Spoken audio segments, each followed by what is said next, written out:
Okay, boys, we were doing the chapter heat transfer, and in this chapter, mainly two things are there. One is boiling, evaporation.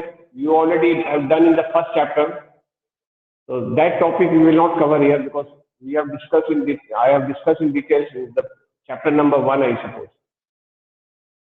So in this chapter, last class I was discussing about thermal expansion. Thermal expansion, I said, when a substance expands on heating, such an expansion is called thermal expansion. Expansion due to heat is called thermal expansion. Normally, when we heat a substance, the intermolecular distance increases and expansion takes place. And when we cool a substance, intermolecular distance decreases, so contraction takes place. Last class, I think we had done that.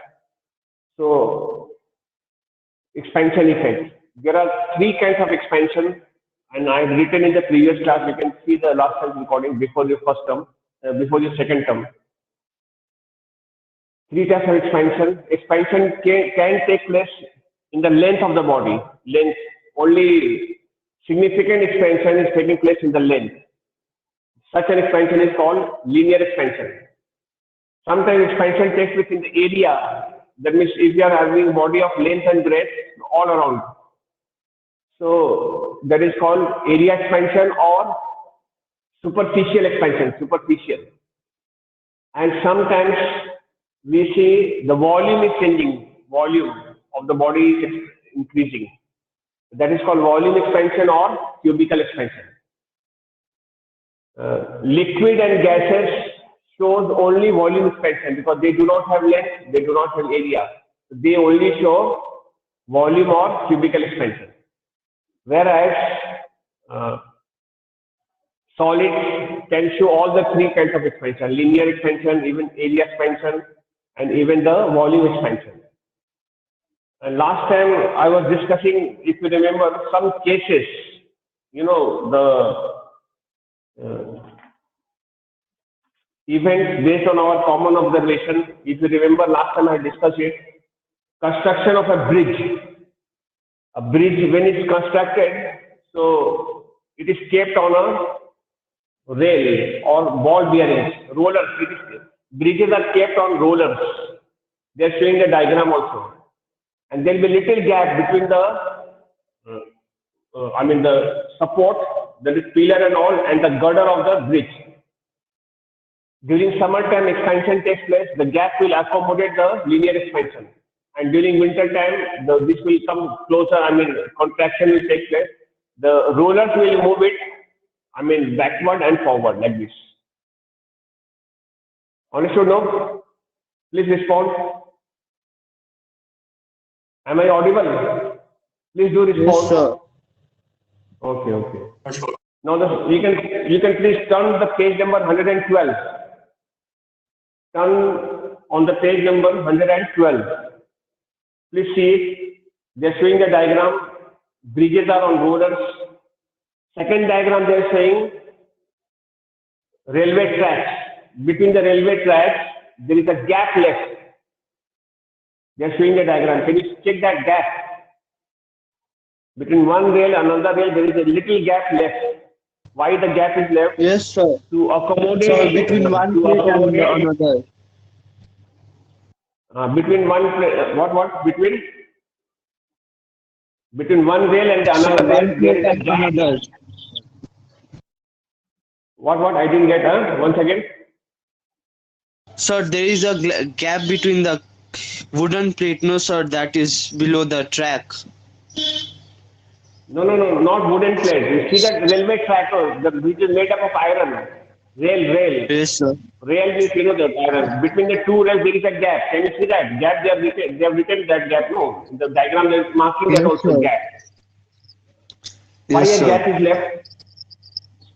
Why there is a Sir, gap? because during summer the iron will expand and during winter it will, sir, contract. But here the gap is left to accommodate the linear expansion, not contraction during the summertime. If during summertime the expansion takes place, the gap will be accommodating the expanded length. If no gap is left, what happens? The expansion may cause the rails to become, uneven, like this, upside down, like this, and there is a chance that there may be accidents. Then last class only I taught you about the riveting, R-I-V-E-T-I-N-G, riveting. What is riveting? Riveting is the process of joining two metal plates on the basis of thermal expansion. If you remember last class, I had taught you like this.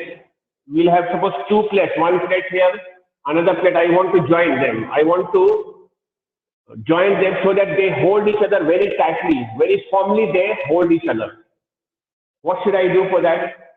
I'll be fitting both the metals. Length increases, here also the length increases. I'll hit, and one hole will be here, one hole will be here. I'll just keep the hole one below the other and put a nut there, or a screw, whatever, or repeat, you put there in between, like this. And once the metals are cooled, then contraction will take place. That contraction will be causing each one to contract and go back to their original length. And that will cause both the metals to be joined firmly, very tightly. They will be holding each other very tightly. This process is called riveting. Riveting, or we call it repeating. Repeat. You have seen a repeat there, the metal and all, repeat is put there. Have you seen repeat? In common language, they call it repeat. Yes? Please do respond. Hello? Yes, sir. Repeat. Okay. Now, check there. They are showing another diagram, electric cables and the telephone wires. Electrical cables and telephone wires are kept hanging loose. They are not kept tight. Between the poles, between the towers, the wires are hanging loose. Why? What is the reason why they are kept loose? So that during winter time the winter matters there. During winter time, contraction in the wire will take place. If the wire is already tight, then contraction may cause the wire to break. The wire will break due to contraction, particularly during winter time. So we are keeping margin to accommodate contraction. That's why we're keeping it loose. Fitting the steel ring in horse cart wheel. Horse cart wheel is there. The wheel is made up of wooden wheel is there. No? To increase their life, they put a rim, iron steel rim is put over it like this. How it is put? Suppose the cart wheel is this much. This is the wheel. This is the wheel. Then they will take a steel rim slightly smaller in size. This is steel rim, steel. This is steel rim. This is steel rim, which is kept slightly smaller in size than this. Now it is heated. When it is heated, the area will expand now. It will expand all over. Now the size becomes bigger here, somewhat slightly bigger than that. It will come over it like this. This one size is increasing. Now this is the size. After it is heated, now we allow it to cool. When we allow it to cool, contraction will take place. Now this will be coming over it exactly, and it will be clutching it or holding it very firmly, tightly. You don't need any nut or anything else out there to do. So automatically it gets fitted. It has tendency to come back to this size. As it comes back to this size, it will be clutching or holding the wheel very tightly. It will be fixed with the wheel tightly. So here we are making use of thermal expansion. Here the thermal expansion is advantageous. Some cases thermal expansion is advantageous. Some cases the thermal expansion can be disadvantageous. In the rails, it is disadvantageous because the rail becomes weak. Bridges are kept on rollers. That makes the bridges slightly weaker. Wires in the cable, electrical wires are kept loose. That is disadvantage. You have to spend a greater, longer length of the wire. The expenditure will be more, and the weight also will be more. So it is disadvantageous. It is disadvantageous. So here, but it is advantage. Thermal expansion is put into use here. Okay. Now they ask this one. Glass we are used in kitchen. Glass utensils and all used in the kitchen. They are made up of Pyrex glass. Okay, I'll tell you one thing. The expansion ability, depends upon the material of the substance. Some substance will expand by greater value, some will expand by a lesser value, depending upon the temperature. Depending upon the material. If the temperature difference is same, some will have more ability of expansion, some will have less ability, and some will have no ability. There are some materials which do not expand at all. Ordinary glass, when we have ordinary glass here, ordinary glass when we have, I'm talking about the thick glass, thick glass. When we put hot water in it, hot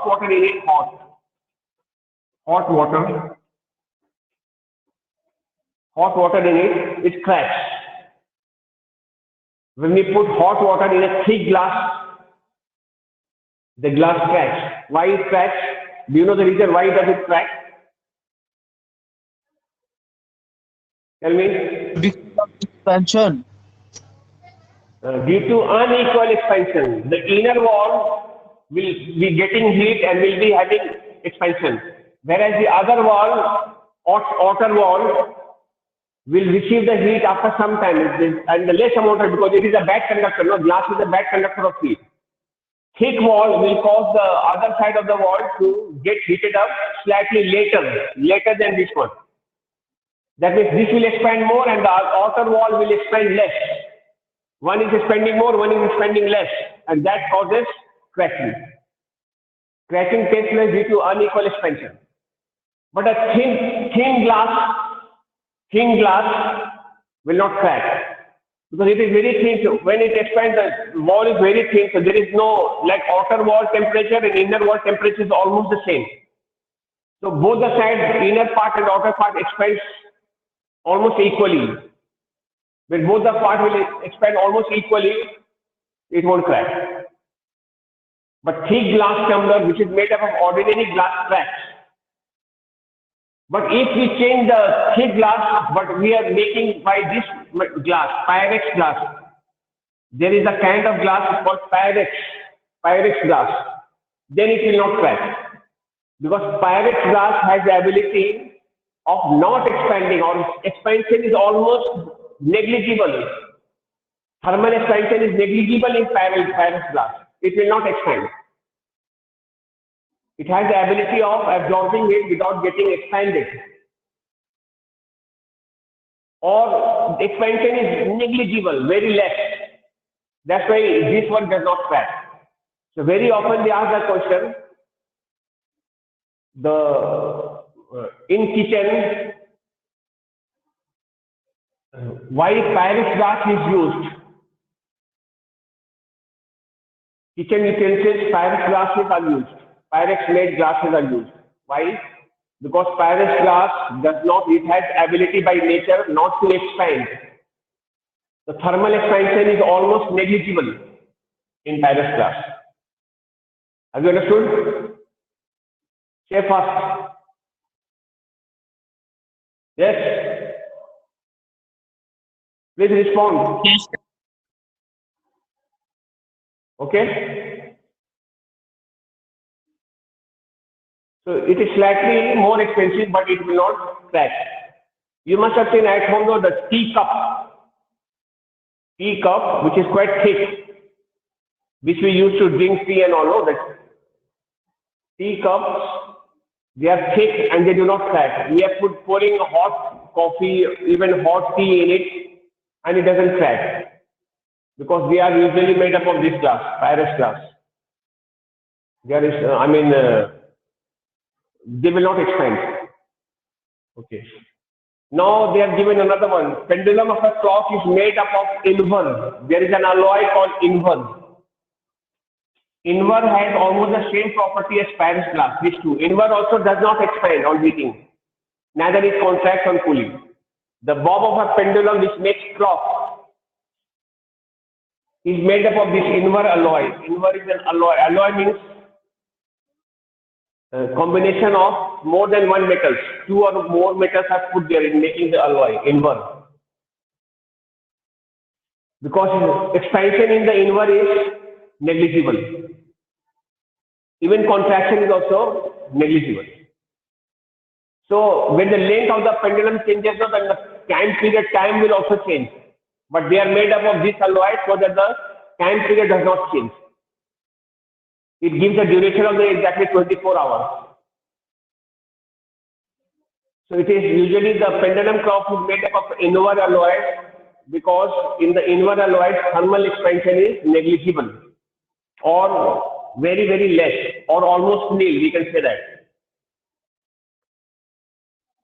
Okay, now another one, loosening a glass stopper or a metal screw cap. Suppose your glass bottle's cap is very tight and it is not opening.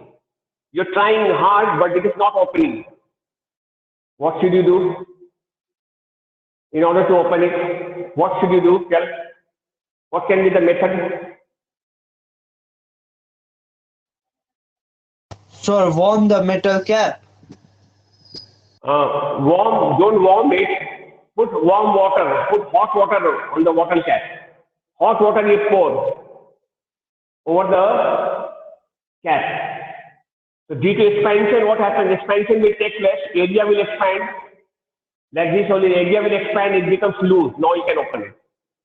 Anywhere, even in some cases, you find the nut is very tight and it is not opening. Nut and all, in some places, no, you'll find that screws and all very tight. It's not opening. It is rusted. So what should we do? What is the best way to open it?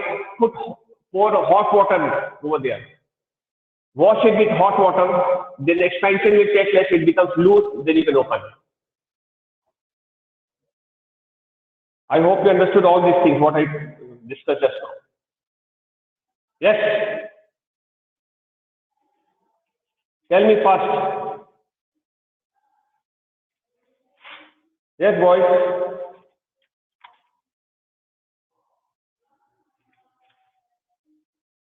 Hello. Understood? Please respond. Yes, sir. So these are the results type question based on the same fact. What I discussed is the same thing. Now I'm talking about thermal expansion in the liquids. Liquid also expands. I think you have seen it and you can prove it also to the liquid also. All the three states of matter, no, that solid, liquid and gas, all of them expands on heating. When suppose take some water in a container and start boiling it, you will find that the water level increases. Milk, when we boil, it keeps on expanding. It may even overflow, it may spill out. No, on the continuous boiling, it may even be coming out of the container, spilling out. So these are the example of, this shows that the volume expansion taking place, volume, because liquid does not have length and all, so volume expansion taking place. But expansion in the liquids again depends on the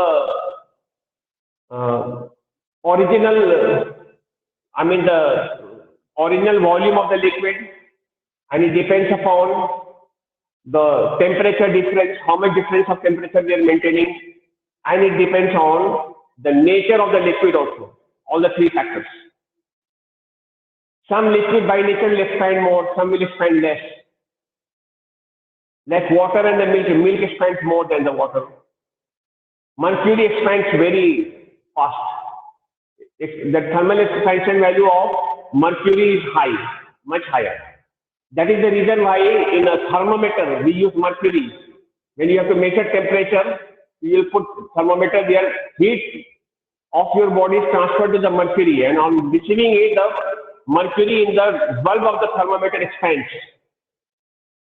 And it starts rising there in the thermometer, and it comes to a place where according to the temperature, it will be standing or it will be staying at one particular point. So this is also due to thermal expansion. A thermometer makes use of which principle? It makes use of thermal expansion.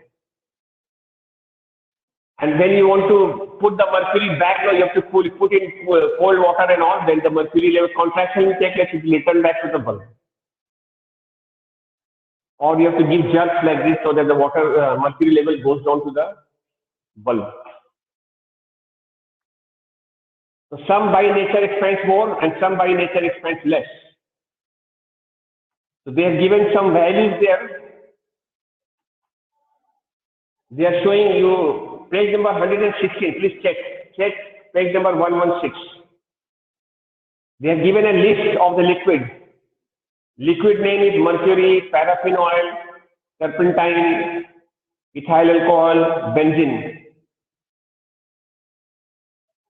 Okay, please check. Mercury, the value is how much? 1.8. That is, mercury expands less than paraffin oil. Paraffin, ethyl alcohol 10.9, benzene liquid 12.5. That is, expansion is more in benzene than any other liquid. Benzene is a kind of liquid. Alcohol also expands much more than other liquid like mercury and all. Water physical expansion is not fixed. It keeps changing. It keeps changing. So it is not fixed, but it has lesser value than the mercury and all. Understood? Yes. And now the last part, thermal expansion in gases. Gases also expand on heating, but the volume of the gas will increase. What are the examples? We have shown a diagram there. There's a bottle in which air was there and a balloon is kept there on top. Deflated balloon is kept. Now you put the bottle in water and boil water. Put it in boil water. Due to heat, the air expands and now the balloon will get inflated. You can say that inflated balloon. The balloon gets inflated because inside the air will expand. The air of the bottle will expand and will increase the volume of the balloon, and balloon will be inflated. So this is the example. We can prove that the gas molecules expand on heating because their kinetic energy increases, and increasing the kinetic energy increases the separation between the molecules. When molecules get more far separated, and as a result, the volume increases. Okay? Understood? All right. So I give a little idea about water, expansion of water. Okay, I think perhaps you know this fact or not, but I'll tell you. Sometimes in some substance, when we heat, instead of expansion, contraction takes place. And when we cool, then expansion takes place, just the reverse. Some substance expands on cooling, but for a particular range of temperature. Not always, for a particular range of temperature, from particular degree Celsius to particular degree Celsius. Such an expansion is called anemolous expansion. What is it called? Anemolous. Anemolous expansion. Such an expansion is called anemolous expansion of liquid. And this is shown by water between 0 degree Celsius to 4 degree Celsius range, for this range of temperature. That is, when we heat water from 0 degree Celsius to 4 degree Celsius, it will contract. And when you cool it from 4 degree to 0 degree Celsius, it will expand. Such an expansion is called anemolous expansion. The detail of anemolous expansion you will be doing in class 9. Class 9 you have to do in details. Okay, advantages and disadvantages of anemolous expansion. So for the time being in class 8 level, you only have to know that what is anemolous expansion. Anemolous expansion means on contraction the body is expanding or the liquid is expanding. On contraction, on cooling, Sorry, on cooling the body is expanding. On cooling, the expansion is taking place. On cooling, normally on heating only the expansion takes place, but here on cooling, the expansion taking place. Such an expansion is called anomalous expansion. Water shows, what is the example of anomalous expansion? Water. Water shows this expansion for this range of temperature, 0 degree Celsius to 4 degree Celsius range of temperature. Okay? All right? Yes, boys?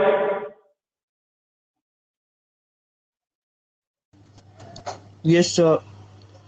Okay. So with this information, this chapter is done. This chapter was very short.